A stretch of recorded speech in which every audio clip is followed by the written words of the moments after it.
Hey, what's up, everyone? Welcome back to Elite Physique University. I'm John Gorman, your host. We got Jason Theobald, shredded as hell, getting ready to step on stage soon. Jason, what's going on, man? How are you? Doing all right. I mean, I feel kind of like you should when you're 2 weeks out. Yeah, for those watching on YouTube, you don't have the Skeletor face or anything like that, which that doesn't always mean that someone's Well, ready. the beard hides it. My cheeks are pretty sunken in. Are they? Yeah. Yeah. I mean, I see every single week, so I'm pretty used to it now. But we're going to get into that. We're actually the topic today. We're going to talk about how you ended your off season.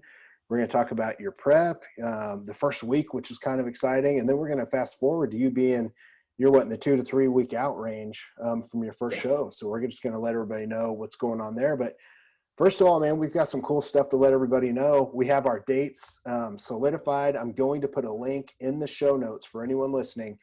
Elite Physique University Phase 2 is going to be in Tampa on the 20th and 21st of November.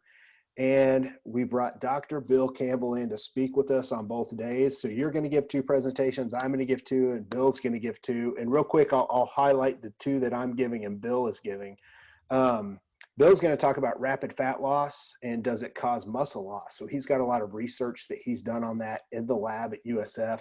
He's going to break that down. And that's pretty cool to hear somebody talk about rapid fat loss. It's not something we see a lot of. Right. So that's going to be great. And then he's going to talk about the science of diet breaks. And he's done a ton of research with that too. And, we've talked about it a little bit here and there on the show, but to see a researcher, so accredited in his field, break that down, that's going to be fun.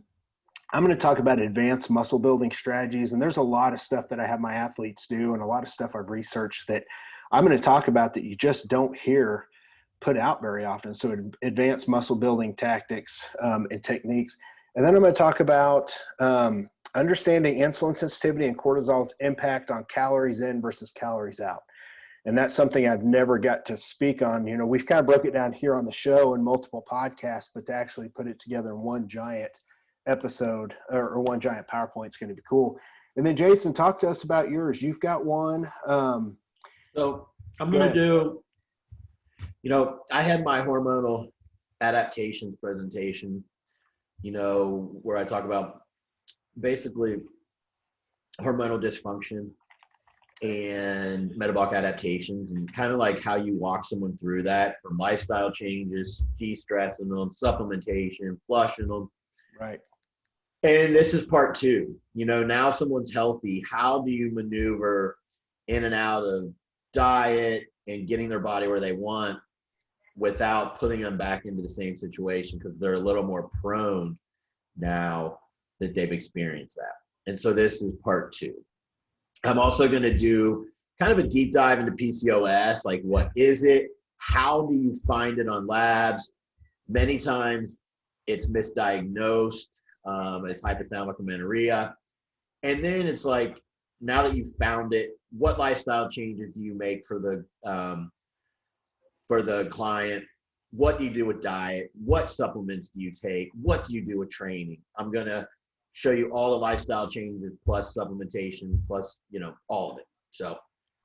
Yeah. And, I've had people message me because we've announced it now. I've had people say, well, it's phase 2. What if I didn't go to phase 1? You guys can jump right into phase 2. You can jump right in. We'll catch you up. A lot of this stuff you can at least become familiar with by listening to our podcast. And if you really, really want to get caught up with Jason, Jason, you've got your first recording available.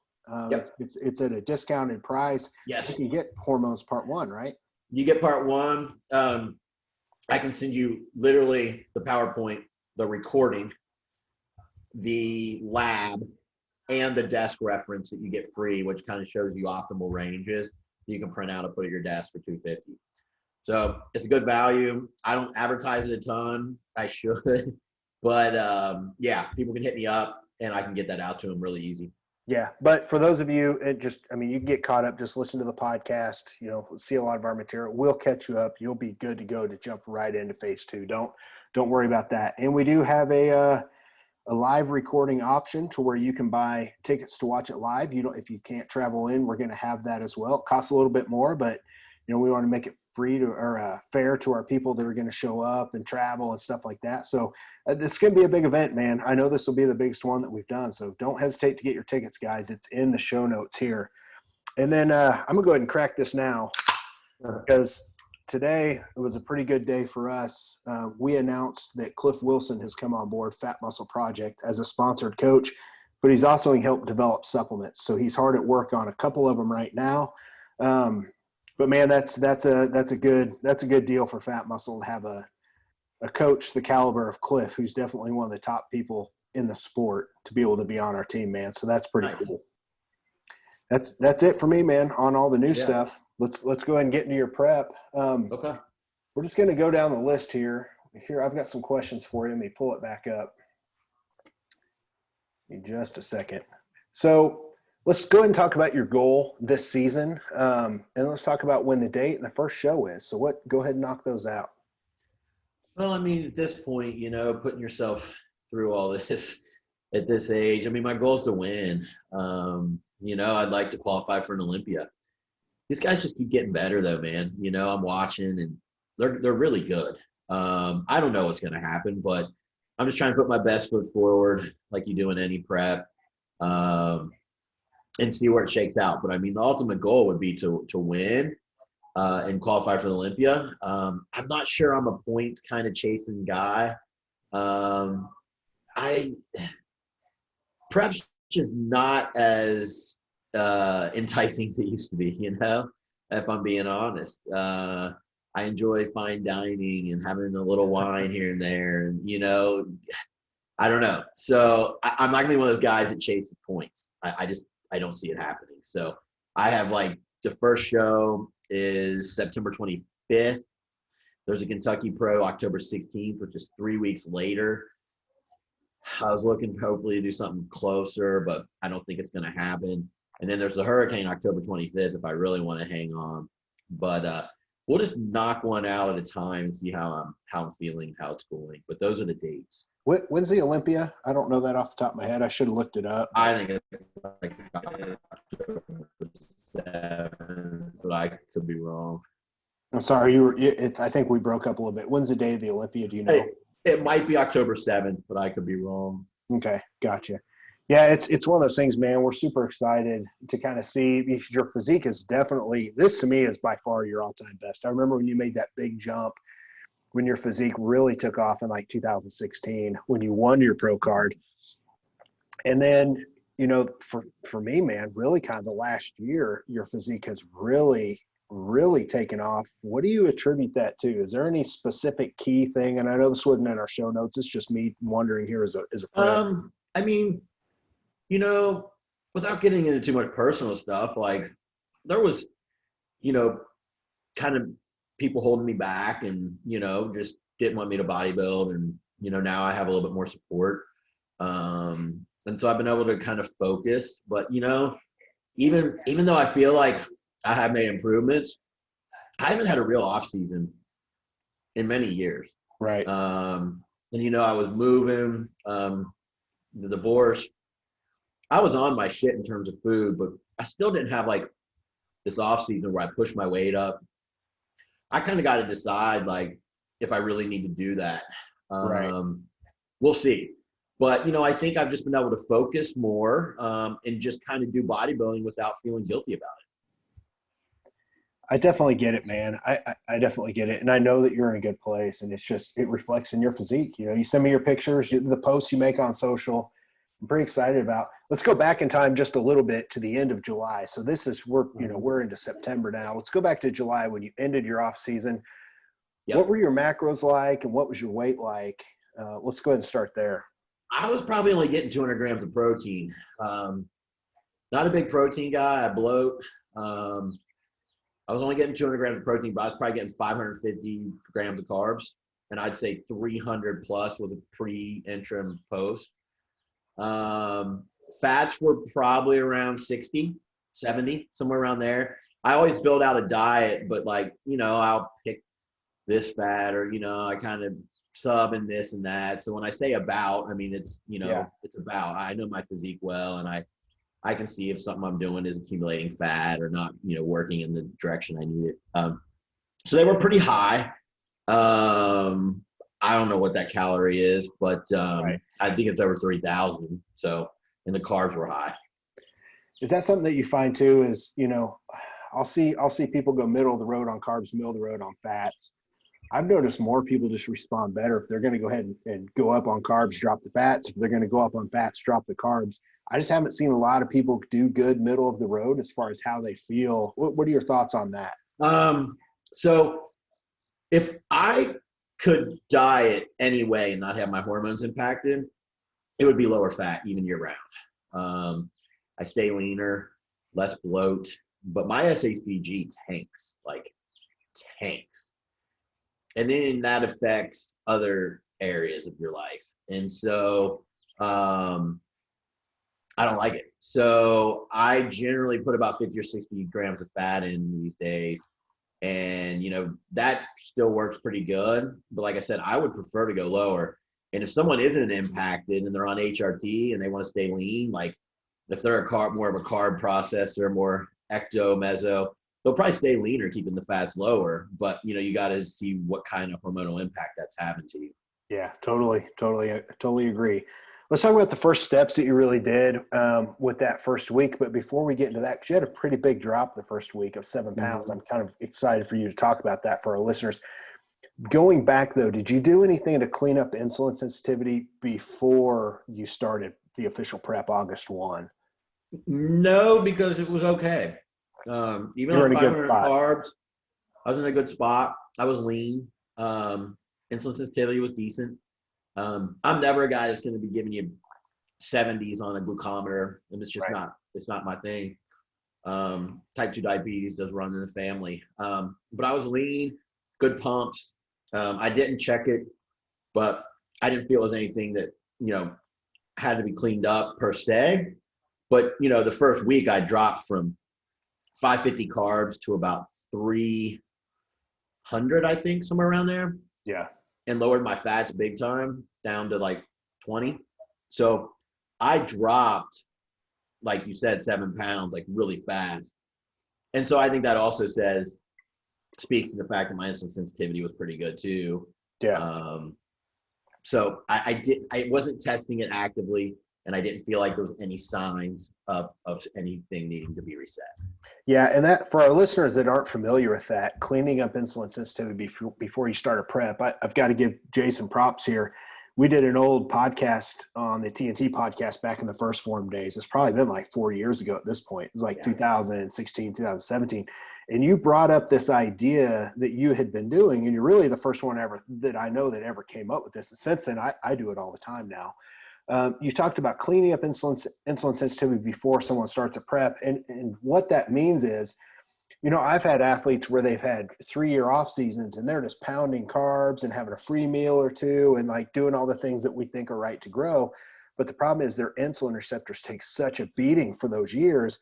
Then they go to diet and you pull 50 carbs or, 80 carbs and nothing happens. It's because they need to have insulin sensitivity restored. So that's something you're still doing a lot of on your end if you need to, right? In theory, I kind of did it that first week. Right. By dropping 200 some carbs out and going into a deficit of that quick, because like you said, had I just pulled 50 carbs from 550, nothing would have happened. Yeah, it's one of those things too, and people need to understand, as lean as you are, the leaner you get, the better your insulin sensitivity. So that's yours is just you walk around lean year round. So that's just to kind of catch people up on that. Did you worry about the 7 pound drop when it was happening? You probably haven't had that happen before, right? Not that big. I always drop fast the first week, always. So I wasn't that concerned, especially when like I looked a lot better. I actually even looked bigger. So no, I wasn't too worried about it. And I know, generally we tell clients 2 pounds. But when I started the diet, we ate out 3 nights too. And again, I don't eat like an idiot, but we had sushi, had a big 12-ounce filet the next night. And then I think we went to this place called City Bird that has like, they're lightly fried, but it's like breaded chicken tenders over salad. Yeah. And so I had 3 meals. So I knew I was holding some sodium too, holding some water. So I wasn't I wasn't concerned about it. Like I said, it always happens with me. I have this big flush. I tighten up super fast. And then I kind of settle into it and kind of get my bearings. And then it's, you know, a pound here, half a pound there. Then I'll gain some muscle. And then maybe the scale doesn't move for a while. So that's kind of where I bounced around. I'm like 186 in the morning now, and I got to be 185 at 4 p.m. So it's not going to be a fun Friday, probably. Yeah, and speaking of weight, do you remember where you were at the end of that 7-pound drop? Do you remember what your weight was? Yeah, I went from 190 to 183. Okay, gotcha. And you're how much right now? 186. Yeah, so that's the thing. You're one of these people that are going to be adding a little bit of size into the show, which it can be done if it's done the right way, and that's pretty exciting. I do want to fast forward to where we are now, but let's talk real quick about your crucial supplements. Because for not just our clients, but you have yours, for example. Tell people what your listen, everybody knows you're taking creatine. Like, we all know that, right? Except for some of my clients that don't fucking listen and take it, as I've talked about on the show, but we're not going to go there. What are your crucial supplements, man? What are your haves that you have to have? Well, so if we're talking health supplements here, for me, I've got I'll have high blood pressure if I don't watch it. So I take Carditone. Yeah. I was in the doctor a week ago for something, and it was 137/70. So the top number is a little high, but it's controlling it. I take cholesterol support because that goes bad too. 4-Viva krill oil, 2,000 milligrams D-limonene, and Colestin when I can stand it. Sometimes I get the rash from the damn niacin, and I just say screw it. Yeah. I take Mariva SF curcumin. It's a very potent form. I also use our Metapure for detox. I use a product to further help methylation, and I use Tudka for liver. And let's see, I use my gourmet greens because I'm not always good about greens, so I get really good then. Yep. Flora Protect for probiotics, and digestive enzymes are utilized as really important for me because I have poor digestion, especially when I go from 200 grams of protein up to 300, and now I'm at 270. Like, I have to really support that, and I'm adding extra betaine hydrochloric as well to the product. L-carnitine injectable. Okay. That's a great one. Amino Pump pre-workout, and I'll take that pre-stage. Those are by amino-pure.com. What about Thyro Boost and Cordy's? Where are you at on those? Both. I use 2 Thyro Boosts a day, one morning, one evening, and Cordy's 2, 3 times a day. Morning, post-workout, bedtime. That's a must for me right now. And I'm actually getting pretty decent sleep. And I take 5 milligrams of melatonin with that Cordy's as well. Yeah, that's not something we're going to recommend to most of our clients. Cordy's and Thyro Boost is definitely in. I mean, I use 2 Thyro Boost every day, period, off season. But, the Cordy's, when you're really stressed towards the end, you're trying to get that tiny little bit off. That's such a crucial supplement, man, and a sleep aid. That I just emailed one of my clients now. She's getting ready to do Worlds, and I've got to get about 5 pounds off of her. And I said, to get to that, and she's natural, to get to that final place, your sleep has got to be on point, and you've got to minimize chronic cortisol. So those 2 are crucial for my folks. So speaking of now, let's talk about now. You're 2 to 3 weeks out now. You just talked to me today. You sent me some pictures. You're looking pretty nasty. You're probably, I'm thinking, a week out from being just totally 100% ready. Is that what you would think? And what's your plan? I think this hard push this week. Dropped another 50 carbs. Keeping my steps at 12,000. So I've got another 2,000 still knock off, and we're done here. So I'm tired. I'm pushing. And I think a week will do it. A little bit more off the glutes, lower back is close, needs just a tiny bit off, but some of that's just drying off. And so Yeah, I feel like I'm close. I looked at pics from Kentucky, and I feel like I'm right there, and I'm definitely bigger. Yeah, I agree, man. I think you get that last pound off, your glutes and hams are both going to sharpen a little bit. I mean, to me, you're at 99% right now. Like you're right there. Are you starting to think about carb ups? Are you doing any carb Yeah, ups and looking at your pictures the day after and things of I'd that like to nature? test it if I can next week. Yeah. Um, I'm thinking, well, here's a bitch. It's not a Thursday night weigh-in. It's Friday. I compete Saturday, and I got to be 185 at 4 p.m. And I think with the maneuvers that I'll make 2 weeks out, I'll drop some water. Um, I might be at around 183, hopefully by that morning. Yeah.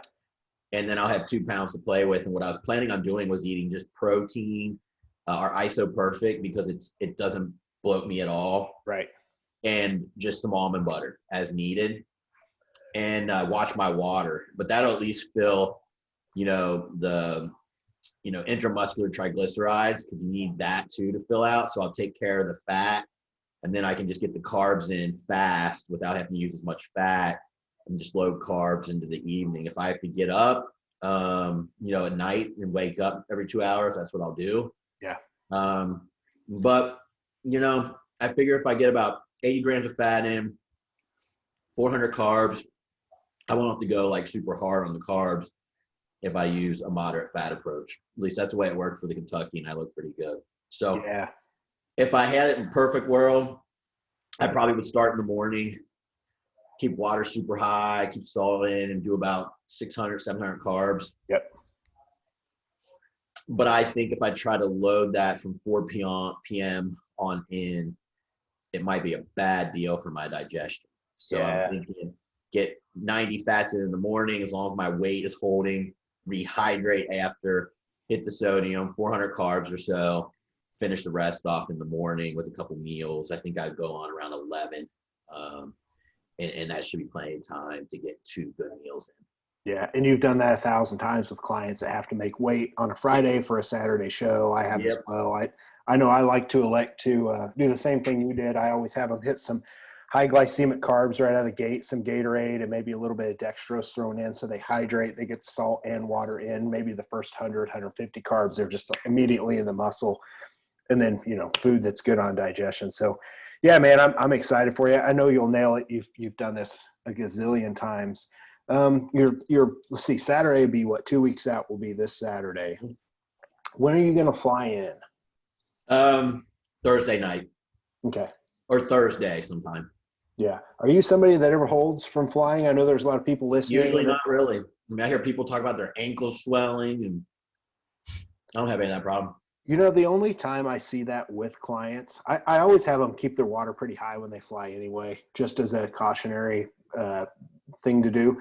But the only people I see that are watery are the fucking stress balls. They're the ones that are they're stressed out. They're running everywhere. They're flying in the fucking on Friday when they have to check in. And they're like, I always tell my clients, fly in on Thursday, chill out, relax. You can take your time, kind of bebop around on Friday, get your tan done. Yep. But it's the people that are trying to cram it all into one fucking, and their stress balls. Those are the people that hold water, and then they blame it on flying. I don't know what the hell there is about flying that would make someone hold water, except for maybe it's stressful to some people, but I think it's a stress thing too. I mean, I don't know, like, if it's an altitude thing. I have no idea.